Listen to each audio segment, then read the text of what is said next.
Every habit you have right now was not created by motivation. It was created by repetition. Good habits, bad habits, productive routines, destructive behaviors. They all come from the same place, how your brain learns to save energy. And once you understand this process, changing habits stops feeling like a willpower problem and starts feeling like a system problem. Let's break it down. Your brain's main job is not to make you successful. Its main job is to keep you alive while using as little energy as possible. That's why habits exist. When you repeat an action again and again, your brain creates a shortcut for it. This shortcut allows the behavior to run automatically without conscious effort. This process is called automation. Once a habit is automated, your brain can run it in the background while you focus on something else. That's why you can scroll your phone without thinking. That's why you snack without realizing. That's why you procrastinate even when you know better. Your brain is not sabotaging you. It's doing exactly what it was designed to do. Psychologists explain habits using something called the habit loop. Every habit has 3 parts. First, the cue. Quote, "This is the trigger that starts the habit." It could be a time of day, an emotion, a location, or a situation. Second, the routine. This is the behavior itself. Scrolling, eating, avoiding work, training, studying. Third, the reward. This is what your brain gets out of it. Usually, the reward is dopamine. Dopamine is the chemical that tells your brain, this is worth remembering. When this loop repeats enough times, your brain wires it in permanently. At that point, the habit becomes automatic. This is why willpower fails. When a habit is automated, it bypasses the part of the brain responsible for decision-making. So, when you try to force yourself to stop a habit, you're fighting something that doesn't require conscious thought anymore. That's why you feel exhausted. That's why you feel inconsistent. That's why motivation never lasts. You're trying to overpower a system instead of changing it. Now let's talk about reprogramming. The biggest mistake people make is trying to delete habits. That doesn't work. Your brain does not like empty loops. If you remove a habit without replacing it, your brain will push you back to the old behavior. So the goal is not removal. The goal is replacement. Step 1. Identify the real cue.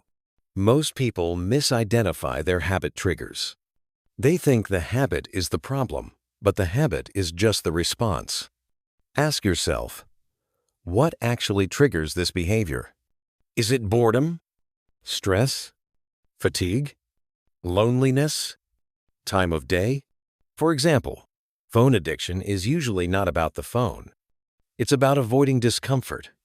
Once you identify the cue, you gain control. You can't change what you don't understand. Step 2. Keep the cue, change the routine. This is the most important rule of habit change. Keep the same trigger. Change the response. If boredom triggers scrolling, replace scrolling with a low-effort alternative, reading 1 page, stretching, writing 1 sentence, standing up and moving. If stress triggers junk food, replace it with water, a walk, breathing. The replacement does not need to be perfect. It needs to be easier than the bad habit. Step 3. Make the reward immediate. Your brain does not care about long-term benefits. It cares about what feels good now. So you must attach a clear reward to the new habit. That reward can be checking off a box, listening to music, taking a short break, seeing visible progress. This trains your brain to associate the new routine with dopamine. Without a reward, the habit will not stick. Step 4. Change your environment. This step replaces motivation entirely. Your environment controls your behavior more than your mindset ever will. If your phone is next to you, you will use it. If junk food is visible, you will eat it. If distractions are close, focus will be hard. So instead of relying on discipline, Redesign your environment. Put your phone in another room. Place your work tools in sight. Make good habits easy. Make bad habits inconvenient. When the environment changes, behavior follows automatically. Here's the key idea to remember. You don't build habits by forcing yourself. You build habits by teaching your brain what to repeat. Once your brain learns the new loop, it does the work for you. Start small. Pick one habit, one trigger, one replacement. Change the system, not your personality. That's how habits are formed, and that's how they are reprogrammed. If you want to take action, ask yourself this one question. Which habit is currently running your life on autopilot? Change that loop, and everything else becomes easier. And here's something most people don't realize. Habits don't change all at once. They change in layers. The first layer is behavior, what you do. The second layer is identity, who you believe you are. Most people try to change habits at the behavior level only. They say things like, I want to wake up early, or I want to stop procrastinating. But the brain resists changes that don't match identity. If you see yourself as someone who is lazy, inconsistent, or undisciplined, your brain will subconsciously pull you back to behaviors that confirm that identity. So reprogramming habits also means reprogramming how you label yourself. This doesn't mean repeating affirmations or pretending. It means using evidence. Every time you complete even a small habit, your brain updates its self-image. One workout does not make you fit, but it gives your brain proof that you are someone who trains. One focused work session does not make you disciplined, but it gives your brain proof that you can focus. Your brain learns through patterns, not intensity. That's why consistency beats motivation every time. Another mistake people make is trying to change too many habits at once. From a brain perspective, this creates overload. When you attempt to reprogram 5 habits simultaneously, your brain experiences constant friction, and friction leads to burnout. Instead, focus on one keystone habit. A keystone habit is a habit that automatically improves other behaviors. Examples include waking up at a consistent time, daily movement, planning your day the night before, limiting phone use in the morning. When one keystone habit is installed, other habits become easier without effort. Let's also talk about relapse, because it will happen. Relapse does not mean failure. From a psychological standpoint, relapse is feedback. It shows you that the old neural pathway is still active. Neural pathways don't disappear instantly. They weaken through lack of use. So if you fall back into an old habit, the solution is not guilt. The solution is adjustment. Ask, was the replacement habit too difficult?